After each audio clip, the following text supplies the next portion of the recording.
Welcome back, everybody. I'm glad you decided to join us for another episode of Discworld Noir. If you remember from last time, we were able to track Luton's attempted killer, as well as the killer of everybody else that we've been able to find the crime scenes of. Mundy, Malachite, probably Reagan, although it was less clear in that case. Certainly the clerk, who was drowned in a vat of wine. We weren't able to establish definitively who the killer was of the other two suspects, but it's a fair guess at this point that it's all the same being. I was going to say guy, but being is probably closer. Anyway, we tracked them to the sewer by some moss, and while there, we were able to find a pendant, and we established, by talking to two conkers, that the pendant is a dead ringer for one which was found on the temple of Anu in Al-Khali, a temple which was just recently evacuated and whose followers are now in Ankh-Morpork at the Temple of Small Gods, the cult led by Mooncalf. So that's a lot to swallow, and we've got a lot of work cut out for us. Now obviously one of the first things to do would be to try to find out more about the pendant, because the book saying how to open it had been removed from the von Uberwald library. And I've got an idea about that, but first, one of the little tiny quirks of the game that we have to deal with is going back to the von Uberwald mansion. I headed back the way I came. I couldn't shake the feeling I was being watched. Who would Sarah like to see this time? I think I've said this before, but the I think I'm being watched dialogues happen when you leave a place to go to the city map and then enter the same place again. And there are a number of those, and I will go over that in another video probably. But for now, that's the reason that you encounter that. So we need to see Carlotta again. I'd like to see Carlotta. Is she home? I will go and announce your presence, and she will tell me if she is. How droll. I like his little short pants and boots. That's funny to me. And his little maid cap, too. All of that's good design. You're up late. I can never sleep after I've been stabbed to death. So, What did you want to talk about? we've had one conversation with Carlotta post-lycanthropy when she bit us and turned us into a werewolf. However, if we talk to her again... So, do you do this all the time? Set up some poor sap and get him to do your dirty work? All right. I admit, I deceived you. But you're not my puppet, Luton. You never were. I could see the fire in you, and I liked it. That's why you infected me? You haven't been a werewolf for long. You don't know what it's like. You can't have a decent relationship with mortals when you're a bloodthirsty wolf 1 week out of every month. You ruined my life so you could have a companion? Don't be so melodramatic, Luton. It doesn't suit you. What would you call it? I gave you a gift, and it's a wonderful gift.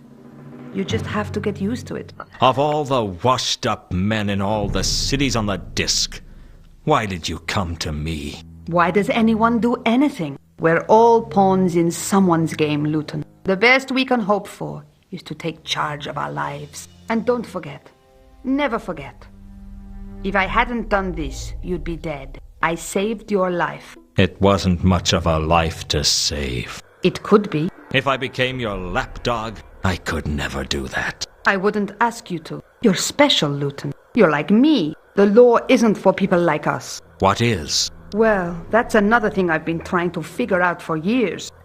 So that's a very interesting dialogue. You can see the kind of world that Carlotta lives in. She assumes that everyone is either manipulating or being manipulated, and she herself is a great manipulator. You can never exactly take what she's saying quite at face value. So according to her, at least, she werewolfed us, A, because our lives were in danger, although she was the one that put us there in the first place by hiring us, and B, because she sees some kind of kindred spirit between us. I think it's really interesting to look at parallels between Luton and some of the other characters in Discworld. So an obvious choice for parallels is between Luton and Vimes, the chief of the Watch. He doesn't come off well in this game, but in most of the books he is a very dedicated and very effective policeman. So seeing sort of the difference between this bitter, washed-up shell of Luton and Vimes succeeding in sort of taking the light path to justice is interesting. This time, I think between Luton and Carlotta, there definitely is something there. There's a neat parallel between him and Carot and Angua in the books is another watchman. Carot is an extremely charismatic, almost unconsciously so, person and has a big old crush on Angua, who is another werewolf. I think Gaspod mentioned her earlier, and they get along in this much more awkward, halting way. I mean, things progress very quickly with Luton and Carlotta, but there's also not much trust, and it's just this sort of dark, devious relationship. It's very interesting. I don't know. I like the way that people are portrayed in this game, as I have said before. So she doesn't have anything to say about much of anything. Have you heard of the Temple of Anu Anu at Al-Kali? I'm sure you can think of something better to ask me, Luton. She doesn't have much to say, as I said. But, in fact, we need to ask her about things that we have asked her about before. So I'm going to kind of skip through this dialogue here in a hurry. Basically, what it comes down to is we need to ask her about her alibis for Reagan, Mundy, and Malachite's murder. Here we go. So we'll just power through these here real quick. And? The person who killed Mundy hung him upside down and poked his eyes out. Can you think of any reason they might have done that? What? No. Why should I? Well, you knew Mundy. I didn't. I thought you might have an insight on it that I didn't. And? Did you kill Mundy? What? What do you think I am, Luton? It's got nothing to do with what I think of you, Carlotta. But the Watch are investigating, and if they find out about your connection with Mundy, you're bound to be a suspect. So why are you asking me if I did it? Let's just call it professional curiosity. If I had done it, would you turn me in? That depends. On what? On why you did it. You don't strike me as a moralist, Luton. I'm a simple man, Carlotta. I have simple ideas of what's right and what's wrong. The trouble is, things are seldom that simple. It's always somewhere in the middle ground. I try not to jump to conclusions. In my line of work, that can get you killed. That must be a tremendous incentive to think everything through. I do my best. You still haven't answered my question. I didn't kill him, Luton, if that's what you really want to know. Do you have an alibi? I told her when the murder took place and asked her if she had an alibi. I wasn't surprised when she did. Frankly, I reckon I could have said any day and any time, and she'd have had an alibi. She was that kind of woman. There are witnesses who can corroborate where I was. And where were you? I was in the Temple of Small Gods. Spend a lot of time on your knees, do you, sister? We all need a little absolution. For your sins? Everything I do is a sin in someone's eyes. Moral relativist there again. I think it's also worth remembering when Luton says stuff like, in my line of work that can get you killed. He has been doing this private detective thing for about a month now, and this is literally his first case. So, anyway, just something to keep in mind. Okay, so Mundy was the longest one. Reagan's dead. I'm not surprised. You don't seem to care. Everybody dies, Luton. Mundy, Reagan, even you. What's your point? No point. That's just life. Where were you when Reagan was killed? When was he killed? Shortly after dropping you off at the Temple of Small Gods. Well, there's your answer then. And, notice a sort of a theme in the alibis here. I told Carlotta when Malachite was murdered, and asked her where she was at the time. I was at a service then. Why do you ask? A service? I happen to enjoy services. I bet I would, too. Why don't you invite me to one? I wouldn't be allowed to bring an unbeliever. How do you know I'm an unbeliever? I doubt you believe in anything. A man can change. Don't you have a recruitment policy? I'd rather not talk about religion. It's such a controversial subject. Anyway, so no particular guesses for which religion that she's actually a member of, but by asking about those 3 deaths in that particular order, at the time in which we've asked, and after having spoken once to her, this is one of the few things that are kind of tricky like that in the game, we get this special topic. I can't help but notice that your recurring alibi for the murders is that you were at the Temple of Small Gods. Everyone needs a little solace now and then. You seem to need it a lot. I'm not easily satisfied. Which god is it that you worship? I really don't like to discuss religion. Come on. I only want to know the name. All right. Her name is Erata, but I don't appreciate you prying into my spiritual affairs like this. Can I pry into your physical affairs? My affairs are never just physical. I bet you say that to all the boys. So, Honestly, if I had to guess, I would have said she probably was a worshipper of Awww or something like that. Carlotta claimed she worshipped the goddess Erata. It's interesting that you can only get this topic now. I wonder if you were supposed to be able to get it before, because this would be more of a surprise, I guess, earlier on before we knew Malaclips and all about that. Anyway. Tell me about this goddess Erata. I already told you, I don't like to talk about religion. She's not like then. He's the god of Omnia. Is that the place with the Quisition? All the overzealous holy wars and tortures? It used to be. They had some kind of reformation, and now they're just overzealous about singing rousing hymns and distributing fundamentalist pamphlets in the street. Well, that's a kind of torture all of its own. You're telling me. I got cornered by one of them last week. How do you think I know so much about it? It was 3 hours before I could get them to leave. Thumb screws would have been quicker, at least. And if Luton can't get you to leave, that really says something. Anyway. I'll be in touch. I'll be waiting. We need that particular topic, Erata, and it is a tough one to get. Again, not impossible, but a lot of topics you can get from multiple sources, and that one you can only get by following that particular trail.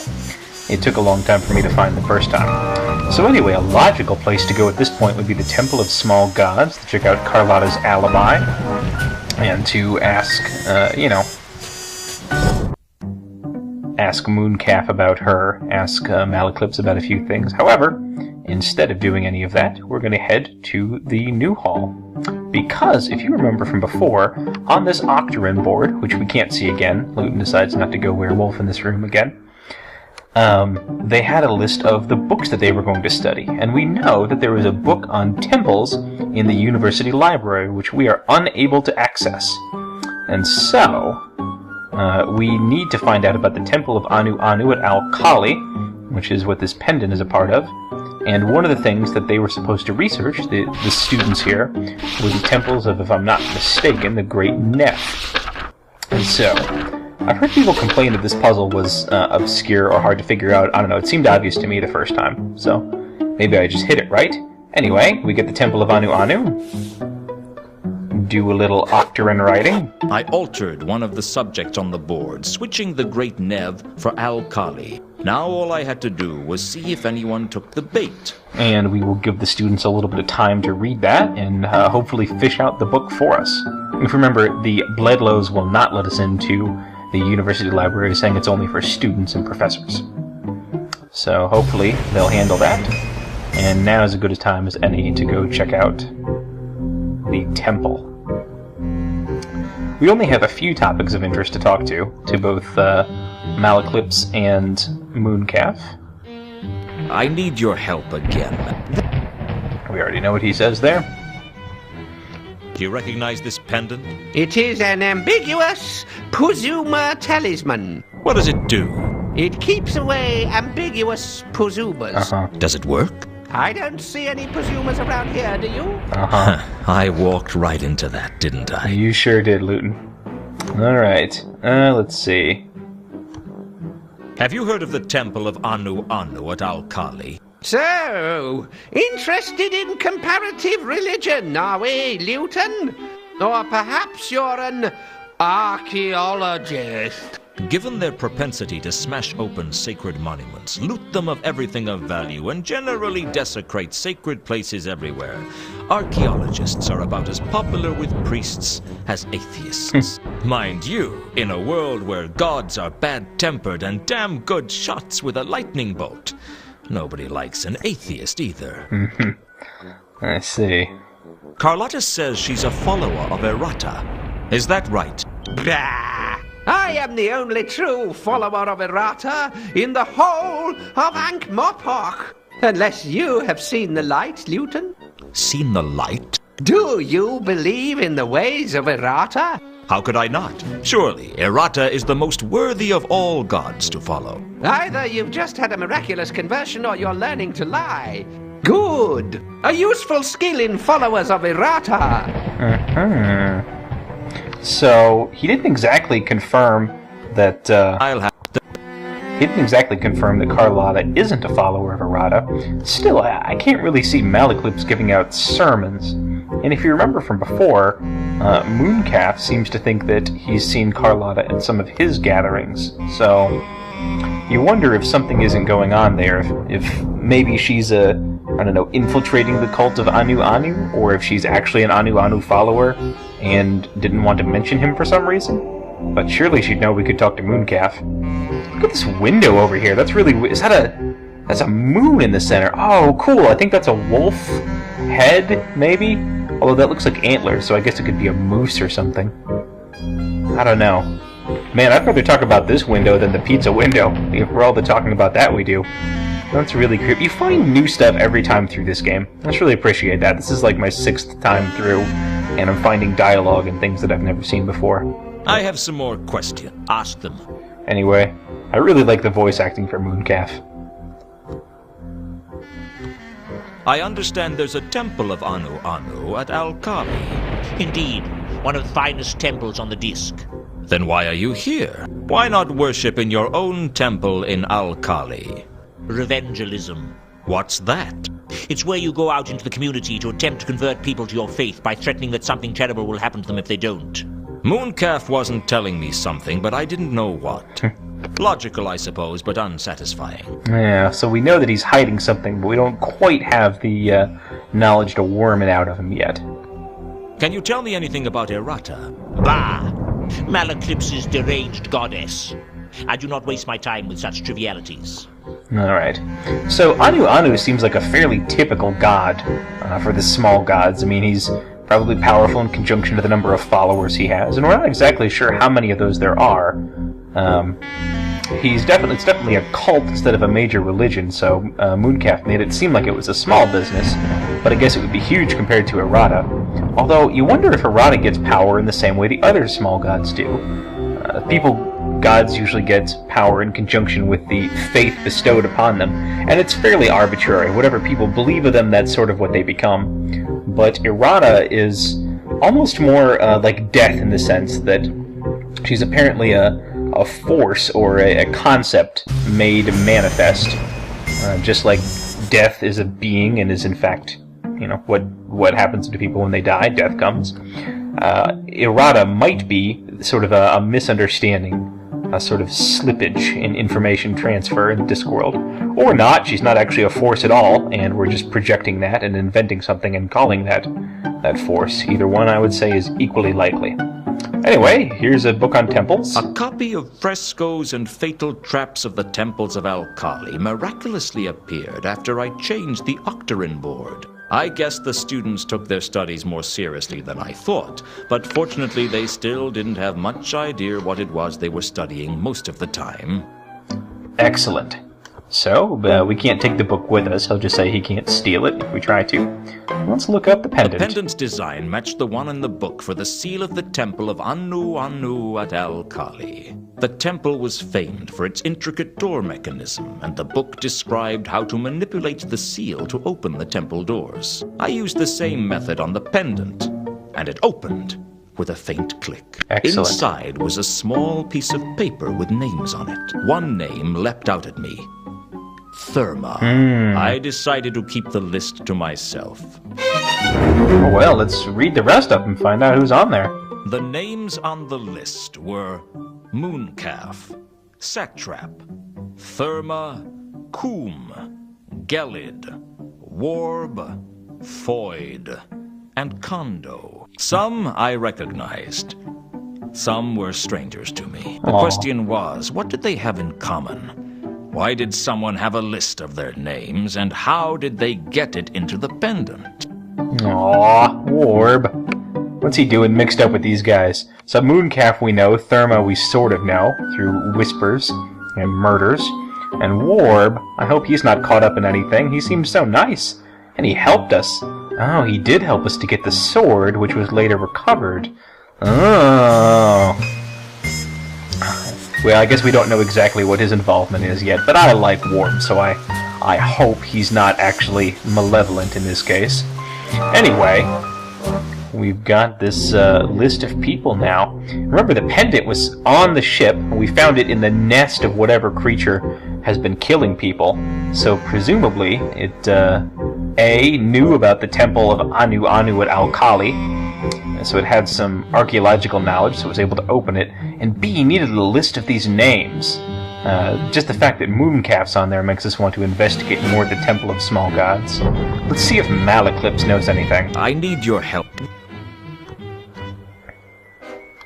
I read out the list of names to Malaclips, and that sounds familiar look came over his face. Ah, yes. Anu worshippers are these. The first ones. They're up to something secret, too. Out of Malaclips's ears, soft in the darkness, they scheme. I'm investigating them. Want to know what I find out? As long as it doesn't cost me anything. I don't make rash bargains, Luton. Probably wise on Malaclips's part there. So it's not exactly clear what he means by the first ones. Does he mean the first names on the list are Anu Anu worshippers, but not all of them? Does he mean these were chronologically the first ones? Although that's hard to imagine how that's so, because a lot of these people just came from the temple at Al-Khali, presumably. And, Warb, we know, has a history here, was at the university and things like that. And presumably Therma's been around for a while, too. Whoever she is, if she really was Madame... I guess she's not Madame Lodestone, but whoever she happened to be, they're established here. So maybe there was a cult with multiple branches? Or maybe he means they're first in authority, as in the, first among equals kind of things? Let's see if we can weasel anything out of Mooncalf. I have some more questions. Ask them, if you must. Just really like that voice acting. I wasn't about to reveal that I had the list to Mooncalf. I had a feeling that would be suicide. But perhaps I could use it to trap him. Someone told me that you know Therma. Indeed. And who might that have been? It's not important. Is she part of your cult? No. No, she's not. But you know her? No. I've never met her. I see. What about Satrap? Are you intending to bore me with a list of people's names? I haven't time for this tomfoolery. I must preach the gospel of Anu Anu. Thy kingdom Coom and all that. Yes, indeed. I'd clearly unsettled him mentioning Coom. Now I just needed to sit back and watch what he got up to. I thought that was really clever. I just like Luton's dialogue all the time. That was a fun way of saying it. Now, I said I found new things every time I played the game. I kind of figured out at this point what you were supposed to do and usually just did that. But if you look back up here, look at Malaclips, you can see, or excuse me, at Mooncalf, it looks like he's talking to somebody. And indeed, if we go back, there's a troll here now. There was a troll standing near Mooncalf. I could only assume he was a part of Mooncalf's cult. I assume so too. What brings you to the Temple of Small Gods? He will not answer you. He has taken a vow of silence. I see. Anyway, we would really like to know what Mooncalf and this troll are talking about. And with all the fuss they made about that big window, what it looks like from both sides, the fact that our killer was standing outside it at one point, I think it should be clear that the actual thing to do is to circle back around. And because we're going to want to listen in on them, as we found out in the palace, being a wolf is the way to go for that. And there we go. With my sharpened wolf senses, I could hear what Mooncalf was saying to the troll. And I think we may have to do something about it. We will have a meeting of the true believers after this evening's sermon. Sure thing, boss. You want I should go now? No. You keep an eye on Luton if you can. I'll go back to the sanctuary and leave a message for the others. You got it, boss. Interesting. So, we now know that there is such a thing as the true believers. I'd overheard something interesting at the window of the Temple of Small Gods. Something about a meeting of the true believers. So that makes you think that there's sort of a cult within a cult, sort of Russian-nested cults going on here. Perhaps there's a more general, large cult of Anu Anu, and the names in the locket were the true believers. So that means when Malaclips said that they were the first worshippers of Anu Anu, he meant first in precedence, or the inner cult, or the secret ones, or something like that. Well, he's about the only ally we have in the temple right now, but boy, it would be nice to figure out what's going on with that meeting of true believers. So let's see if he's willing to lend us a hand. I need your help. Now, interestingly, this next dialogue can only happen if you've already talked to him about Erata, and you can only get the Erata dialogue from Carlotta. So, I kind of think that's a bug, because I think you should be able to get it from Malaclips too, but whatever. I overheard Mooncalf talking about a meeting of the true believers. I'd really like to know what that was about. It's tough to find out what the cult of Awww is up to. Is there any way I could listen in to one of Mooncalf's sermons? The sermons don't take place here. They hold them in the inner sanctum. The inner sanctum? It's the center of worship here in the Temple of Small Gods. How come? I mean, there are a vast number of gods and goddesses that the temple has to provide for. Are you telling me they all have to share one room for the services? Absolutely. High priests are always complaining that so-and-so was hogging the sanctum all morning, or that such and such left hair at the bottom of the holy font. It causes a lot of tension around the temple. Can you get me in there? I'd like to have a look around. I could arrange to have the sanctum for a while if I told them I had a follower, but I don't. Well, we do, now that we've asked about Erata. So if I agree to be your follower, you can get us into the inner sanctum? Yes, I can. But you wouldn't really be my follower. The followers of Erata don't follow each other. We don't even follow Erata. We follow our own ways. So why is there a Church of Erata at all? You're learning, Luton. Keep thinking like that and you'll go far in the church. So can you get me into the inner sanctum? I can, provided we can find a time when the cult of Awww aren't there. Are Mooncalf's lot in there often? All the time. And that's not all either. He sneaks away after each one. I think they've got a secret sanctuary somewhere. I'd like to find that. Actually, I'd quite like you to find it too. Can't resist a secret, eh? No, I'd just like to get in the way of everything Mooncalf does. Him and his big evangelical budget and hordes of out-of-tune followers singing and chanting at all hours of the day. He's gonna get his comeuppance, and anything I can do to speed it up suits me fine. So you'll help me? Wait here. I'll go and make the arrangements. So, as with everything in Luton's life... It took a while, but eventually Malaclips got me into the inner sanctum. Malaclips stayed by the door to warn me if anyone was coming.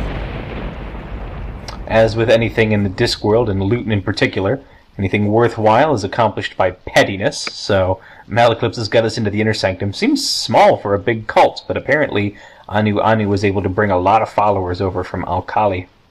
Let's see what we've got here. Not much in here. There's some more neat windows. There were small stained glass windows in the inner sanctum depicting the story of how a valiant mortal, pure and gentle, was cruelly tricked, taunted, and tortured by the gods. Just for a laugh. That sounds like Luton's story in a way, although I guess he's not pure. The inner sanctum sported a beautiful lectern. The plaque said it was donated to the temple by Mr. Fedean, of the militant servitors of Ikebana, goddess of topiary. Searching, I discovered there was a cavity in the base of the lectern. Well, lacking anything else to do, I guess we should check that out. The space under the lectern was large enough to fit a whole person inside. Unfortunately, there wasn't much room to move inside. And to my embarrassment, I got stuck. Luton! They're coming! Hide! I'm way ahead of you, Malaclips.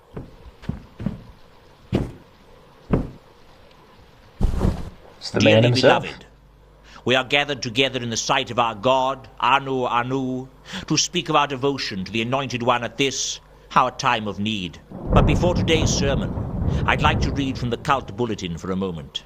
Firstly, there's a jumble sale next Saturday to raise funds to buy a fresh goat to sacrifice. We'd appreciate it if as many cultists as possible could attend. We don't want to have to sacrifice another pigeon.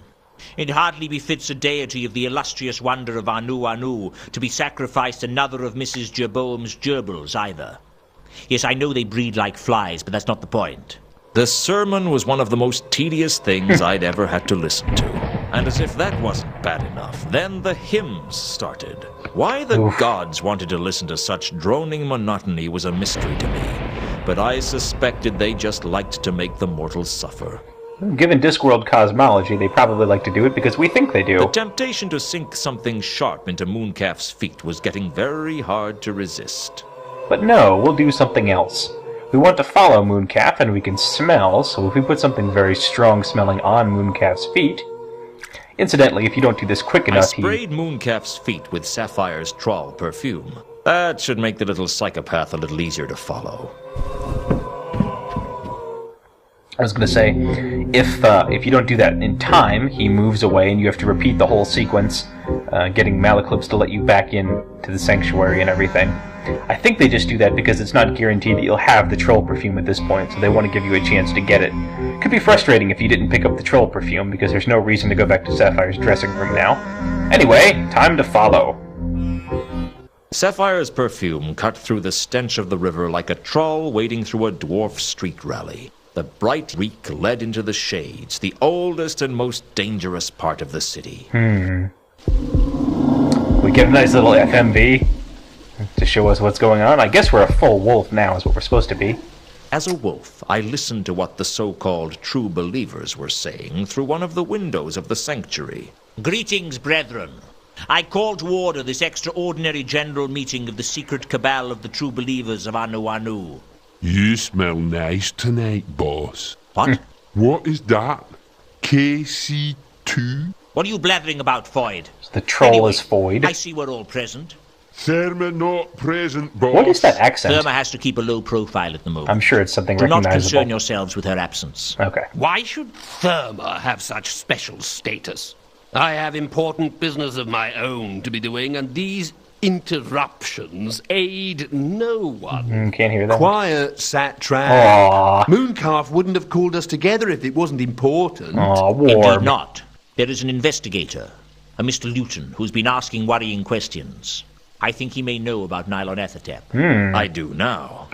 I still say this is madness. There must be a better way to glorify our beloved Awww without taking such risks. You always were the spineless one, Coombe. Silence, Kondo. As chairman, I will not permit such disputes when the meeting of true believers has just been called to order. When can we have a dispute? It can wait until we reach any other business. Nope. Damn. It's supposed to be us. Shh! What is it? I heard something outside. They say bravery is what tells the men from the boys. Well, I was a wolf, so I figured I could be brave and still run away. I think that was supposed to be us knocking something over, I guess. But anyway, as a wolf, we can easily get away. So, we've now got Nylon AEP. If you, this was a lot more obscure of a reference, I think, when this game first came out. This is a new location on our map, the Sanctuary. This is supposed to be sometime later, I assume, after the meeting is over. So here we are. This is the True Believers, a suitably spooky soundtrack. We've got a map of the city. For some reason, the cultists had a map of Ankh-Morpork in the sanctuary. Okay. And a fresco. The sanctuary was decorated with a strange and disturbing fresco.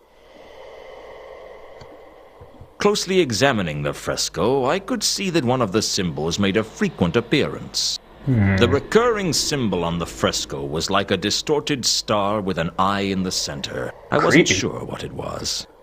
I made a sketch of the symbol in my notebook. At this point in the game, this is when Luton starts... Ah, yes. Starts down writing things like symbols. Anyway, now we've got that symbol and we've got a name, Nylon AEP. And so that sounds like time for some research. Who would say? I will see my own way up to the library, thank you. Let's find out what it is. Whatever it is, it's making even the cultists of the true believers of Awww nervous. As I was going to say, you can probably guess that this is going to be a bad thing, Nylon AEP, sounding a bit like Nylon AEP, or however you say the H.P. Lovecraft title.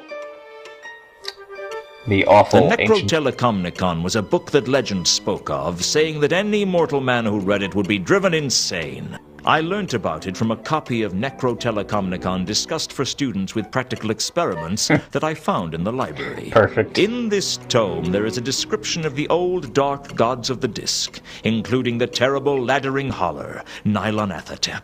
Apparently, Nylon AEP was once summoned by a series of 8 murders, forming a perfect octagram, focused at the center of the Circle C, thus releasing it from the sunken city of Leshp, where he was trapped, along with drunken Cthulhu Bapalulu. The book speculated about the whereabouts of Nylon AEP now, but beyond him being safely imprisoned somewhere around the Circle C, it drew no conclusions. Well, this sheds some light.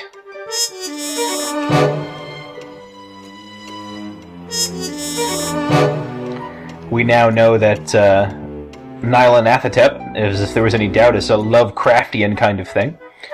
So this is another being of power in the Discworld universe. We've got the small gods, who are brought into power and empowered by human belief. There are the aspects, I guess you could call them, like death and possibly Erata, who are just facets of being, which are sort of personified. I guess we haven't actually seen Erata personified, but at least death is that way. There are the horrors from the dungeon dimension, which come up in the books, and Nylon AEP is different than those. Those are gross things from a parallel dimension, kind of like elves, but even worse. And then you have these old gods who are, as old gods tend to be, pretty wiggly and gross, and safely either trapped or sleeping somewhere. And it looks like they used to be, the last time Nylon AEP was summoned, it was by an octagram of murders. I looked up the octagram of murders in the library, but I could only find the entry I'd already seen in Necrotelecomnicon discussed for students. I see. I do kind of like Cthulhu Bapalulu. That's maybe my favorite name for an elder dark god. Let's see if we can find anything on that strange symbol. So it's not exactly clear why the believers in a small god would want to have anything to do. I found the obscure star-like symbol in the Necrotelecomnicon discussed for students. It called it the sign of the eel, or the Elver sign. It was apparently a protective ward against some of the older, darker gods of the Discworld. The tome also explained how to inscribe one, the order of tracing being very important. Not that I believed any of this mumbo-jumbo, but hey, you can't afford to be too careful, right? I'm pretty sure we can start believing some of this mumbo-jumbo. So, while everything is certainly not clear yet, I mean, it's not exactly clear what the cult of Anu is going to want to do with one of the dark gods, we can get the sense that they're going to do something to glorify Anu, and they're worried about it because they think the risks are too great. And it may be that, in addition to just getting people out of the way, that the murders we've witnessed do in fact have cultic significance. They may be similar to the octagram of murders before that summoned Nylon AEP, which is very interesting. It would, for instance, explain why we weren't instantly killed at all the other sites of the murders. Maybe they need them to be done in a particular way, in a particular order. Anyway, I think we should now go ahead and turn into a wolf and get the sense of everybody. Clever, clever. The scent of the troll perfume blotted out everything else in the sanctuary. Yep, I do like how they did that. The same means you used to get here means that you also can't discover everything. Alright, so one more thing in this update. We know of 6 deaths. There were the 3 important people and the 3 unimportant people. The 3 unimportant ones that we've witnessed, and the 3 important ones that we've just found out about. Now, incidentally, this is the part in the plot where, if you haven't found out the locations of the other 3 murders, you need to take some time out and investigate them. You can put off investigating them until now, but you do need to find them out, because we know where everybody was killed. And because we know where they were killed, we can plot out the octagram of murders. Because we know where all the points are going to be, I think with only like 3 murders, we could probably work out where all the points were going to be. I But- knew where Malachite, Mundy, and Reagan had been killed, but the triangle didn't seem to suggest anything useful. No. But without knowing 6, we can't find out where the other 2 are going to be.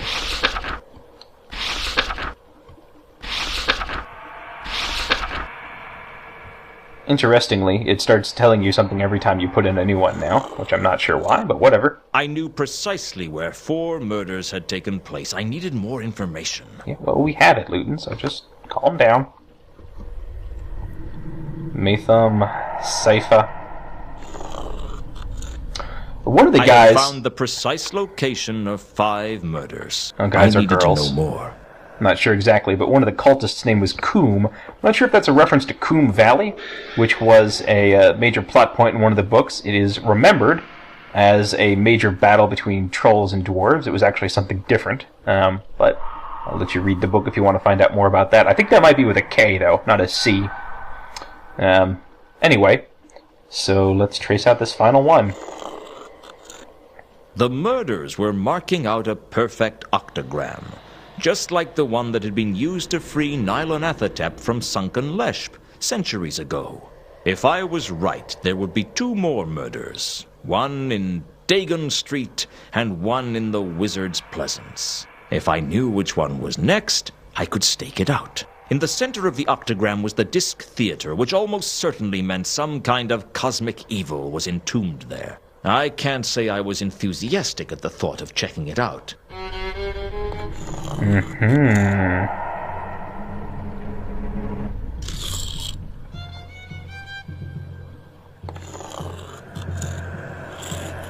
That's some quill.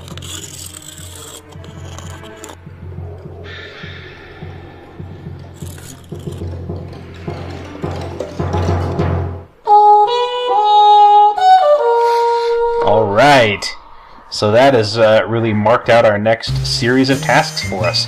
We have got 3 new locations: Dagon Street, the Wizard's Pleasance, and the Disc Theater. We will decide which one of those to stake out next. We will go and investigate these killings. We will find out what the cult of Awww is up to, and we will hopefully prevent Nylon AEP from being summoned from his rest so he can stay sleeping with Cthulhu Babalulu.